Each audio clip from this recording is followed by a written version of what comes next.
ऐसा जो जिंदगी बनाया है,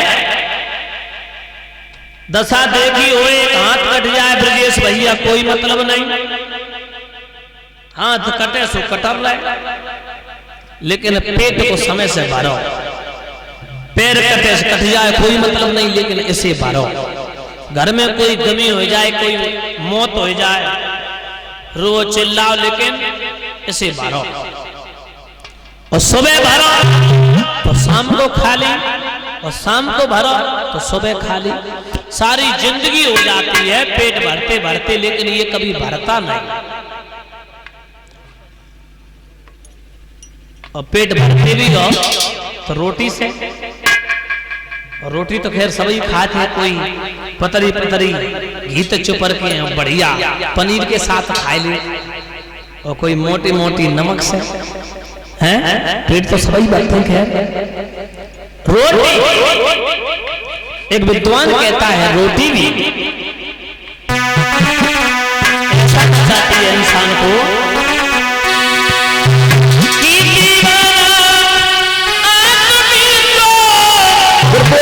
बनाती है रोटियां, अच्छा खुद नाचती है सबको नचाती है रोटियां, खुद नाचती है सबको नचाती है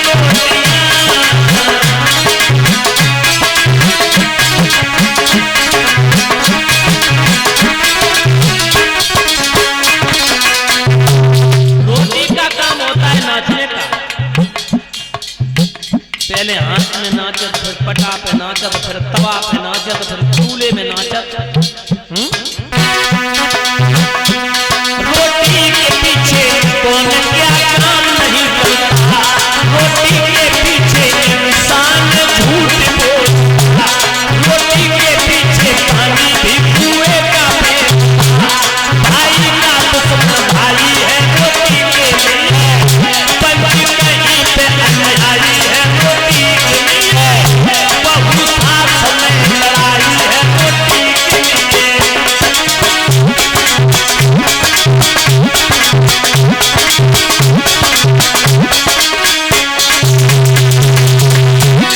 रोटी की खातिर पड़ गई घर के पातियां, खुद नाचती है सबको नचाती है रोटी।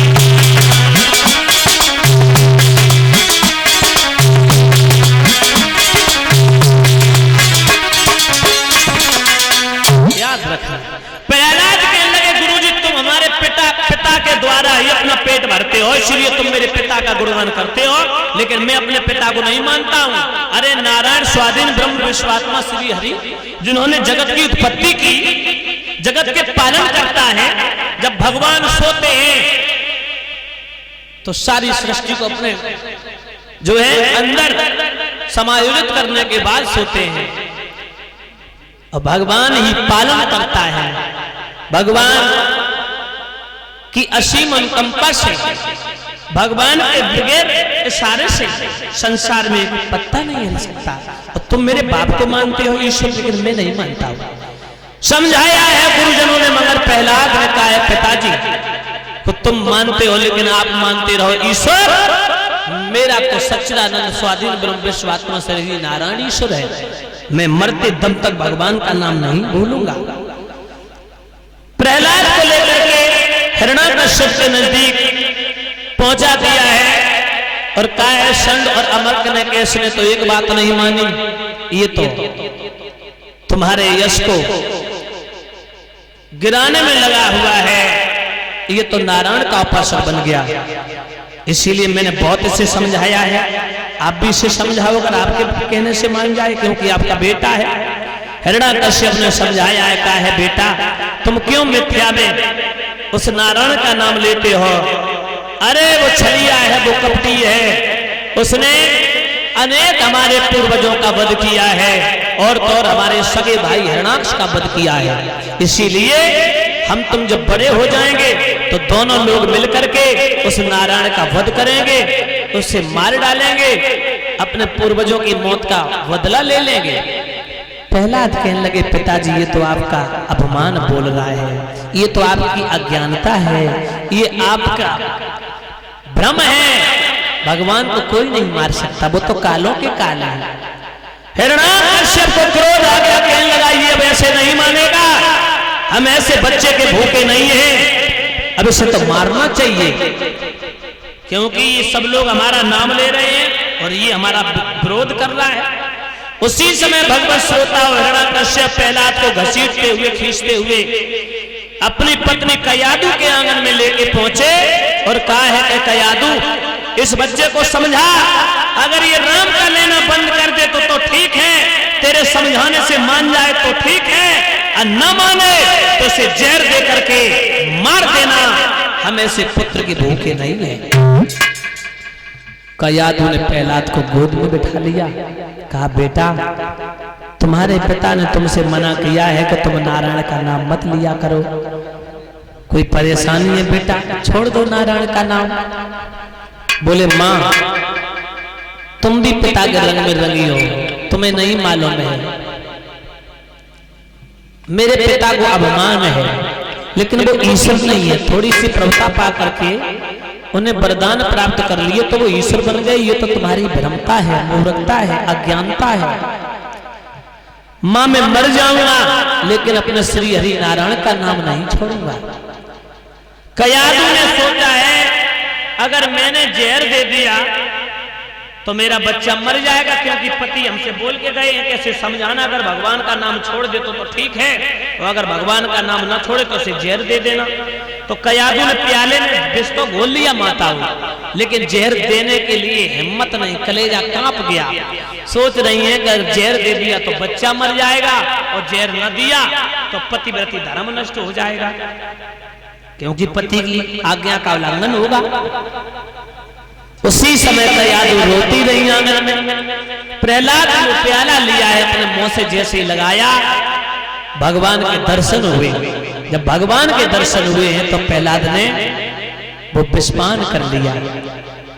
मैया कयादु बेहोश हो गई थी, जैसे ही होश आया क्या देखा कि प्याला खाली पड़ा हुआ है, प्रहलाद नाच रहे हैं भगवान का नाम लेकर के, श्री कृष्ण गोविंद हरे मुरारे, हे नाथ नारायण वासुदेवा। इधर हिरण्याकश्यप ने नौकर को साथ में लिया और राज दरबार से आंगन की तरफ चले हैं। सोच रहे हैं कि मेरी पत्नी तो पतिव्रता है, बच्चे को समझाया होगा, अगर समझाने से मान गया होगा तो ठीक है, अंततः उन्होंने जहर दे करके उसे मार दिया होगा। चलो चलते देखते हैं, चले हिरण्याकश्यप।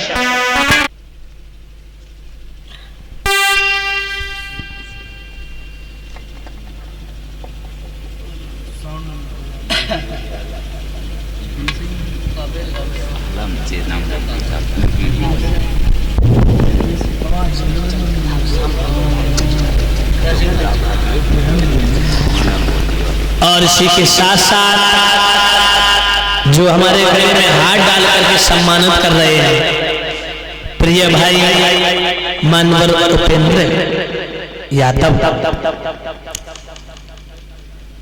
जो गुरुदेव टेंट हाउस एवं लाइट हाउस, पता सौरभ रोड, टड़ा, रायपुर, कन्नौज, जिसके प्रोपराइटर हैं मानवर उपेंद्र यादव, जो गले में हाथ डाल के सम्मानित कर रहे हैं। बड़ा सेवा भाव है और भैया लगन और मेहनत से इस कार्य को संपन्न कराने में जुटे हैं। ये टेंट इन्हीं का लगा हुआ है यहाँ, और कमेटी की तरफ से जो हमें सम्मानित कर रहे हैं हमारे भैया अखिलेश यादव 101 रुपए, मलखान सिंह यादव भैया ये भी 101 रुपए, संजीव यादव 101 रुपए, उपेंद्र यादव 101 रुपए, मुकेश यादव 101 रुपए, टिंकू यादव 101 रुपए, राम जी यादव 101 रुपए और बलराम यादव 101 रुपए, और देव यादव प्रबंधक ईमैक्स कंप्यूटर सेंटर सौरिक, इन भक्तों की तरफ से हमें जो सम्मानित कर रहे हैं भगवान कन्हैया सुख और शांति प्रदान करते रहे, सदा समाज का सम्मान मिलता रहे और कमेटी के भक्तों का हमेशा ही इसी तरीके से परमपिता परमात्मा हमेशा ही मनोबल बढ़ाए रखे, उत्साह बढ़ाते रहे, इस ग्राम अड़ैया में मंगलाचरण होता रहे, यही परमपिता परमेश्वर से प्रार्थना करेंगे। जो भगवती देवी माता वहां से भागी और ध्रुव को देखा, कलाई कला के जमीन पर पटक दिया।